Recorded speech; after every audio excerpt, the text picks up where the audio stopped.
other gods and not just God himself. And so then a judge is called, and they go to the Israelites and they say, this is what you're doing, this is wrong. Turn from your wicked ways, and the Lord will be with you again. And they do, and there's good times for a little bit, and then something happens, and the Israelites turn away from God or turn to other gods, and repeat the process about 12 different times. But it's that 12th time that we want to focus specifically on this morning.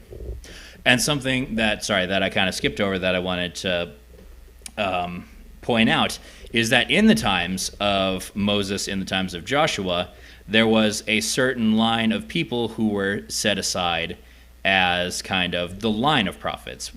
That was the clan of Levi. That was God comes to Aaron and says, the Levites are going to be like, the sons of Levi will be like my prophets. They're allowed to carry the ark. The head Levite is allowed to go into the Holy of Holies in the tabernacle when they have it. And all this stuff is like, that's the set aside family that is the prophets, and that's who the prophets are going to come from. As we move on into the Judges, this is no longer the case. There's no longer a single lineage of people who are called to be prophets, and then their sons, and then their sons, and then their sons are all going to be the next prophet. This is more of the judges are just the person hand chosen by God to be the prophet, to be their mouthpiece, to go to Israel and to say, turn from your wicked ways, for the Lord is displeased. And kind of one of the examples that the book talked about as I was reading through was Eli and his sons, that Eli was one of the judges and was called to turn the Israelites towards the way of the Lord, but his sons were known to be wicked, to not be following in the same path as Eli. And it's eventually the death of his sons because of their sinful ways that Eli essentially falls backwards in his chair and breaks his neck. That leads to the death of Eli. And so what we want to look at this morning is Samuel, who is the prophet that, if you know the stories, that Samuel is born to a woman who cannot have children, but she prays to the Lord in the temple, and Eli actually comes upon her praying and says, "Woman, turn away from your drink," because he thinks that she's just a drunkard who's in the temple just babbling. But what it turns out is, she's praying to God for a child, and she has that child, and she promises that she will give that child to the Lord's work, and so we get Samuel, who then grows up in the temple under Eli's tutelage and is eventually called by God. The story of Samuel is in the night he's sleeping and he hears the Lord say, Samuel, and is calling out to him, and Samuel keeps going to Eli like, "Hey Eli, I'm here." And Eli says, "What? I didn't call you." And Samuel is a little confused, but he goes back to bed and he hears God again, "Samuel." And he goes back to Eli. He says, "You keep calling my name. Here I am here." And Eli starts to catch on. He says, "Okay, next time you hear someone call your name, call out and say, 'Here I am, Lord.'" And so then we start to see the handing over of the role of prophet to Samuel, in that God is speaking directly to Samuel. And so now, as we're going to start reading today, Samuel has been the prophet of Israel for a while. He has done the job. He's been a part of it for a while. And so we want to start looking at specifically how we start seeing the role of prophet go as less a leader of Israel and more of a spiritual counselor, almost. Because one of the big flashpoint events that we're fixing to see is going to happen is the appointment of a king of Israel. So if you want to turn in our Bibles, we're going to read our first bit. It's going to be 1 Samuel chapter 7, and it's going to be verses 3 through 14. So starting out, let's just read verses 3 and 4. If someone wants to read verses 3 and 4. Can you repeat the chapter again? 1 Samuel chapter 7, verse 3 through 3 and 4.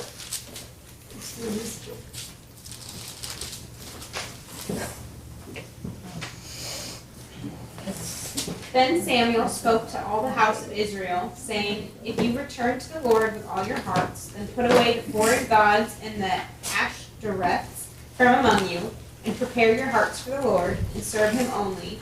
and he will deliver you from the hand of the Philistines. So the children of Israel put away the Baals and the Ashtoreths and served the Lord only. Okay, so here we see one of the cases of Samuel going to the Israelites in the midst of a military conflict with the Philistines, which actually happens quite a bit as we've read and as we're going to read in the books of Samuel. But he says, "Turn away from your Baals and turn away from your Ashtoreths and commit yourselves to the Lord and serve him only." So here's an example of Samuel not only being a spiritual counselor, but just straight up being the leader and saying, "Turn away from this and the Lord will be with you." And so, continuing on, if we read verses 5, let's read verses 5 and 6. We'll see the results of this. 5 and 6. Then Samuel said, "Gather all Israel to Mizpah, and I will pray to the Lord for you." They gathered to Mizpah and drew water and poured it out before the Lord, and fasted on that day, and said there, "We have sinned against the Lord." And Samuel judged the sons of Israel at Mizpah. All right. So, Samuel now has exercised his leadership over Israel, his direct command, and so now we see Samuel practicing his prophet job as being the intercessor to the Lord. That Samuel takes all of Israel together and he prays to the Lord, and he has them pour out offerings, he has them confess their sins, and verbally say, "Yes, we have done what is wrong, we have sinned against the Lord." And then it finishes. Now Samuel was serving as leader of Israel at Mizpah. And so if we want to read the rest of the chapter here, or not the rest of the chapter, but verses 7 through 14. Someone wants to read 7 through 14. Now when the Philistines heard that the sons of Israel had gathered to Mizpah, the lords of the Philistines went up against Israel. And when the sons of Israel heard it, they were afraid of the Philistines. Then the sons of Israel said to Samuel, "Do not cease to cry to the Lord our God for us, that he may save us from the hand of the Philistines." Samuel took a suckling lamb and offered it for a whole burnt offering to the Lord. And Samuel cried to the Lord for Israel, and the Lord answered him. Now Samuel was offering up the burnt offering, and the Philistines drew near to battle against Israel. But the Lord thundered with a great thunder on that day against the Philistines, and confused them, so that they were routed before Israel. The men of Israel went out of Mizpah and pursued the Philistines, and struck them down as far as below Bethkar. Then Samuel took a stone and set it between Mizpah and Shin, and named it Ebenezer, saying, "Thus far the Lord has helped us." So the Philistines were subdued, and they did not come any more within the border of Israel. And the hand of the Lord was against the Philistines all the days of Samuel. The cities which the Philistines had taken from Israel were restored to Israel from Ekron even to Gath, and Israel delivered their territory from the hand of the Philistines. So there was peace between Israel and the Amorites. All right, thank you. So we see the results of Samuel's work, of Samuel leading the Israelites. We see that not only are the Israelites successful in their campaign against the Philistines, who from all intents and purposes were very much outnumbering the Israelites, that this was not a victory to be routine. This was a victory that was very much not in the Israelites' favor. And yet, through Samuel's leadership of turning away from their sin, of, verbally confessing their sins and offering sacrifices, that the Lord was with the Israelites and he boosted the Israelites to victory. He thundered with a great thunder and sent them into such a wild panic. Again, do we see this is very much in keeping with the role of the judges, if we remember the story of Gideon. Gideon took up 300 men against a force of multi-thousands of, I believe it was Midianites.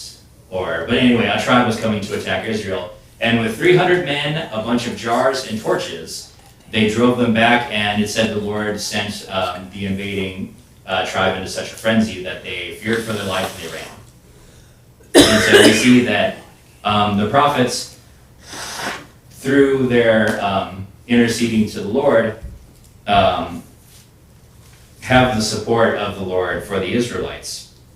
No matter what the odds may be, no matter what process they might go through in battle, that the prophets are leading the Israelites not only towards holy living, but also through to prosperity.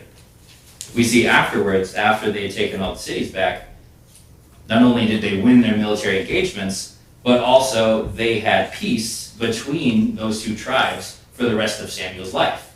It says no longer did any Philistine set foot in Israelite territory all the days of Samuel. So not only is he bringing about prosperity for the Israelites, but again, he's also bringing peace between the people that the Israelites live around, that they don't have to worry about military conflict anymore. And as we see, we'll have this whole thing come for a full circle again, and we'll have the Israelites will be in conflict with the Philistines, and someone else will step up, someone named David, which we're going to talk about a bit at the end here, to end that conflict. But Samuel is very much carrying out the role of the prophet as we've seen before. The Israelites turn away from God. The prophet is called. The prophet comes in. The prophet says, what you're doing is wrong. Turn from your sinful ways. They turn from their sinful ways. The Lord is with them again, and they have prosperity. They have peace. They have all these things that God has promised them. And then finishing out the chapter there, Samuel continued as Israel's leader all the days of his life. From year to year, he went on circuit from Bethel to Gilgal to Mizpah, judging Israel in all his places. But he always went back to Ramah, where his home was. And there he also held court for Israel, and he built an altar there to the Lord. So, Samuel continues this role as the leader of Israel. He goes from place to place. He acts as a judge. He gives advice, and then, he goes home and he holds court in his own place, because ultimately he's still a person. He likes going home, but he's still, even in his hometown where, one would probably want to relax, he still holds court. He still fulfills his role as Israel's leader. And so now what we're going to look at is what changes in the midst of Samuel's life that changes the role of the prophets, that leads to the prophets that we're going to read about in Isaiah and in all of the prophets after the judges, so to speak. So if we want to turn over to chapter 12 of the same book, 1 Samuel chapter 12. We're going to start in the first verse, and we're going to go through verse 7. But again, a bit of context of what's going on here. So Samuel has established a king. The Israelites have come to Samuel after all his being a judge, after all his being the leader of Israel. And essentially the Israelites see all the other tribes having this monarch, having this leader around them, and they come to Samuel and they say, hey, we want that too. We want a king. Set a king over us that we may have a king. And Samuel, when he first hears this, is a little bit miffed. He's like, am I not good enough for y'all? Do you really need any other leader than the Lord? You have seen, great works of mighty power to support you in all of this military conflict, in the times that I've been leading you. You've seen these amazing things, and yet you come to me and ask for a king. And the Lord kind of taps Samuel on the shoulder and says, hey, they're not pushing you away, they're really pushing me away. Give them their king, I'll handle this, but warn them. And so Samuel does, of course, set up a king in Saul. And then Samuel, throughout all of these times, becomes a spiritual advisor to Saul. He still receives the word of the Lord through himself, but he starts, relaying what he's hearing to Saul and making sure that Saul is being king, yes, but also carrying it out in a way that the Lord wants. And so as we go, eventually, of course, we know that Saul does not follow Samuel's commands, that he specifically, the turning point is the Lord commands Saul to wipe out an entire city, to not leave anyone standing, to not take any treasure, to not leave anything standing of this tribe. And Saul, of course, leaves the king alive and brings him back to Samuel and says, look, we've conquered these people and I brought the king. And Samuel says, that wasn't what you were instructed, Saul. And so from that day, the Lord tells Samuel to tell Saul, your line is not going to be king anymore. Now it will be passed to someone else. And this is kind of what begins it is the beginning of the end of Saul's role as king, but also it starts to send Saul into a dark place, as we read in 1 Samuel, how he interacts with David, who is the next Lord's anointed, who Samuel himself, after the battle with Goliath, the famous story of David and Goliath, that, Samuel anoints David the next king. And so you have this probably very awkward situation of the current king is having to watch the new king being anointed and is saying, I'm going to be out one way or another. So then we see that this drives Saul to violence against David, to hunt him down, and that's a whole entire story for another time.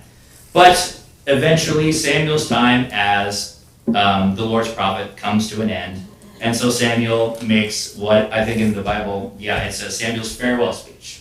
So Samuel has called Israel all together for one final kind of lesson, one final goodbye, kind of like, all right, now you have your king, my time is coming to an end. And so let's read what Samuel says here. If someone wants to read verses 1 through 7 of chapter 12. 12 verses 1 through 7. Then Samuel said to all Israel, Behold, I have listened to your voice and all that you have said to me, and I have appointed a king over you. Now here is the king walking before you, but I am old and gray, and behold, my sons are with you, and I have walked before you from my youth even to this day. Here I am, excuse me, bear witness against me before the Lord and his anointed. Whose ox have I taken, or whose donkey have I taken, or whom have I defrauded? Whom have I oppressed, or from whose hand have I taken a bribe to blind my eyes with it? I will restore it to you. They said, You have not defrauded us, or oppressed us, or taken anything from any man's hand. He said to them, The Lord is witness against you, and his anointed is witness this day that you have found nothing in my hand. And they said, He is witness. Then Samuel said to the people, It is the Lord who appointed Moses and Aaron and who brought your fathers up from the land of Egypt. So now take your stand, that I may plead with you before the Lord concerning all the righteous acts of the Lord, which he did for you and your fathers. All right, that's it. And then Samuel proceeds to essentially give the entire history of the prophets leading Israel as a way of Samuel in this whole section here is saying, here, you have your king, you have your physical manifestation of leadership in Israel. But then Samuel is very, very quick to move on to say, did I do something to tick y'all off? Have I done something to upset you? And in front of the entire nation, essentially, he says, have I? And they all respond, nope. The Lord is our witness. You have not cheated anyone. You have not taken bribes. You have not done anything that would turn us against you. That would be unfitting of a prophet. And Samuel says, good, yes, the Lord is witness against you. And then proceeds to say, remember how the Lord appointed Moses and Aaron and brought your ancestors up out of Egypt. Now stand here, because I am going to confront you with evidence before the Lord as to all the righteous acts performed by the Lord for you and for your ancestors. Samuel is saying, don't forget that the Lord is king. The Lord led you out of Egypt. The Lord was the pillar of fire. The Lord sent the plagues. The Lord appointed Joshua and the prophet after him and the prophet after him. All these things that the Lord did. You have your king. He is here. He will lead you. But the Lord is the most important. He is the one who gives the king his authority. He is the person who put them in power.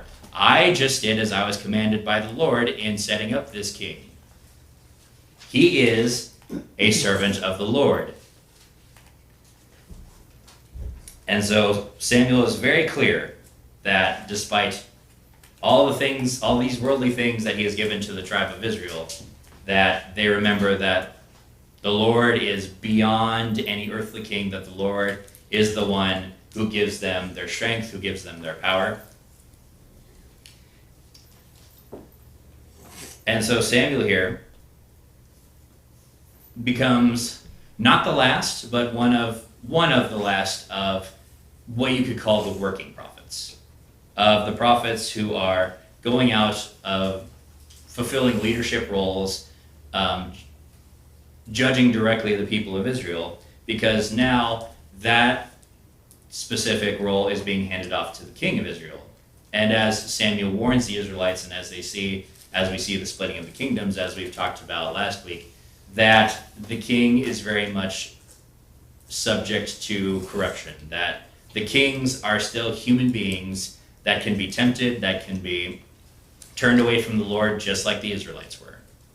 That they, do not directly receive the word of the Lord. The Lord sends them warnings. The Lord sends them more prophets to guide them along the way. But the kings are not prophets. And so, Samuel is the fading away of the role as the prophet, as the leader. Now there is the leader, and now the leader of Israel, and now there is the prophet, who is essentially an advisor role now.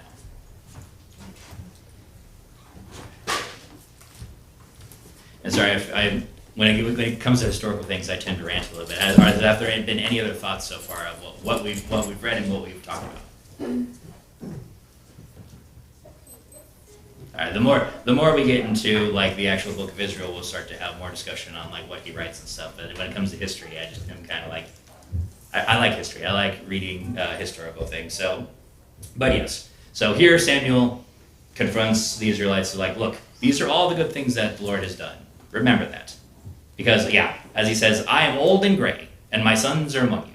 So he's essentially saying, I'm the prophet, but I'm not going to be here much longer, and my sons aren't exactly going to be stepping into my position. So, he's, in modern terms, hang tough, serve the Lord your God, but remember that the Lord is above everything that you have right now. Back to Hebrews here. It's just amazing to me that God allowed them to have a king. It just doesn't make sense to me. I mean, I know he could see it coming back in Deuteronomy. He predicted that they would have a king at some point, and here they demand it, and I'm just wondering why he didn't say no. Yeah. But he gave in, and he was flexible, I guess, on that. But he gave them rules. There were rules for the new king to follow, but Because one of the most defining characteristics about the Israelite / the Christian God is the giving of free will. Is that we know that the Lord has a plan for everyone, but it is actually up to us whether to follow that plan or not. And that sounds odd, I know, of necessarily not following the plan is actually, that's not part of God's plan. But that God gives us the chance to turn away from the plan that he has for us, but also he allows us the freedom to come back or to follow that plan. That oftentimes when we read about, these gods of other cultures and such, that there's no give and take. There is really only taking on the part of a divine being, and that the people give tribute and receive nothing in return. And so, the idea of us having free will, a lot of people sometimes look upon Christianity as, you follow the Bible so rigidly that you actually don't have any choice in how you live your lives. And we know that's not true. That there very much are people who turn away from the writings of the Lord. But we also know that coming back to that plan brings peace, brings prosperity, as we talked about with in our last class with the Thessalonian letters, that there is a peace that comes from following the Word of God. Doesn't mean that every bad thing is taken out of our lives, but that there is peace and that is prosperity that comes from that. And so in that same way, the prophets here, when the Israelites turn away from that plan that God has for them, bad things happen.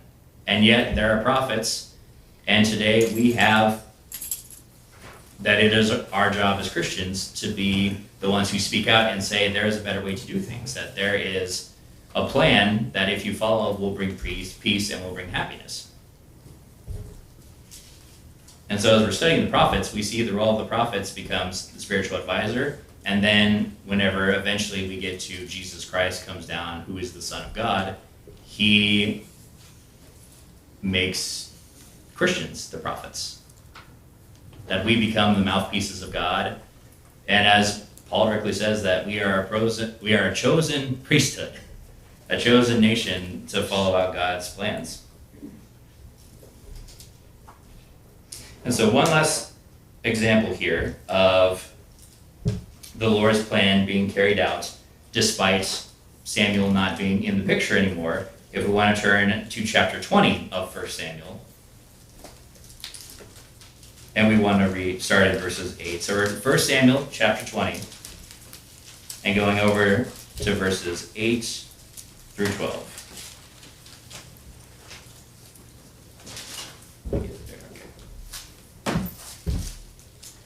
As for you, so this is David and Jonathan speaking to one another. At this point, David has come to stay in the house of Saul, and as we know, him and Jonathan form a very close friendship that the Bible describes almost like brothers. And so this is one of their conversations that we see, starting in verse 8. As David speaking to Jonathan. As for you, show kindness to your servant, for you have brought him into a covenant with you before the Lord. If I am guilty, then kill me yourself. Why hand me over to your father? Never, Jonathan said. If I had the least inkling that my father was determined to harm you, wouldn't I tell you? David asked, who will tell me if your father answers you harshly? Come, Jonathan said, let's go out into the field. They went there together. Then Jonathan said to David, I swear by the Lord, the God of Israel, that I will surely sound out my father by this time the day after tomorrow. If he is favorably disposed toward you, will I not send word and let you know? So here we see David and Jonathan, two people who by all means should very much not be friends. David is the next appointed king of Israel. Jonathan is the son of the current king of Israel, who, if not for David, would be the next in line to be king. He would inherit the role as the leader of Israel. And so, from a secular standpoint, wouldn't you want to get rid of the guy who's taken that job from you? Very much would feel like, this guy's in my way of having riches, of having power, of having authority. And yet, through God's word, through God's commandment, Jonathan never once raises a hand against the Lord's anointed. And it's interesting that we see David has the exact same attitude towards Saul. As we read later, Saul eventually starts trying to hunt down David to get rid of him so that he can stay king. And David has the chance to strike Saul down. He catches Saul unawares and is right there and could very much cut Saul down where he stood and take over as king a little earlier, maybe. We don't know what would have happened, but David, after letting Saul leave and calling out to him from a distance, like, hey, I'm over here, and he says, who am I to raise my hand against the Lord's anointed? I feel like his relationship with Jonathan very much influences the way that he views the king of Israel. We know that David was a man after God's own heart, as he's described in the Bible. But here we see the son of the king, who very much should probably hate David, is so close and sees God's word as final, sees God's word as to be followed exactly. He makes a covenant with David and says, I swear by the Lord, the God of Israel, that I will surely sound out my father by this time, the day after tomorrow. If he is favorably disposed towards you, will I not send word to you? And so we see that even though Samuel is no longer the leader of Israel, that he has spoken the word of the Lord and that the people, that Jonathan carries it out. And here we see that now prophets are, as they speak the word of the Lord, that it is starting to no longer be a direct judgment on the people of Israel, but more they are speaking of things to come. That we start to see prophecies coming from prophets, that eventually, as we're going to read in Isaiah and with the other prophets, that they are speaking of future events to come that will eventually come to pass as we start getting into the New Testament. And so here, as they're kind of wrapping things up,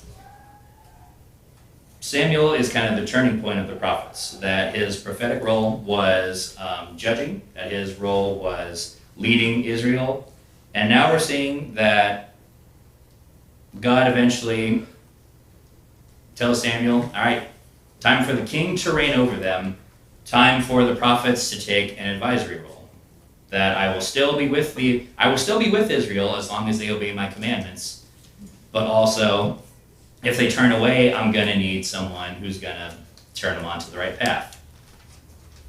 So we see Isaiah, Amos, all of the prophets that are called by God and that advise the king are now less direct leaders and are now more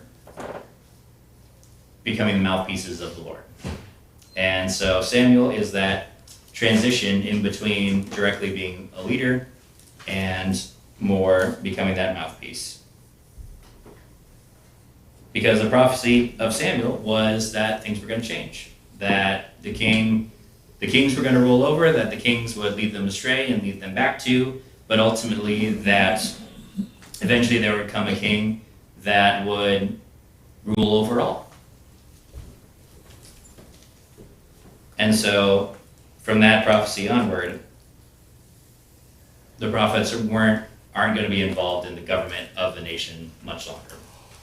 That we're going to see now, they speak of things to come. I feel like I'm kind of circling around to the same points now, so I think you get the points. Any other thoughts about the role of our prophets and how we're seeing it change? Yeah. It seems Jesus was prophet, priest, and king, and I don't think we've seen that in one person. Yep. And we're going to see that, in our prophecies, that there is going to be a king who comes and is going to be not only a physical ruler, but is going to be a spiritual ruler, that he is going to be God incarnate, and that he is going to sit at the right hand of God.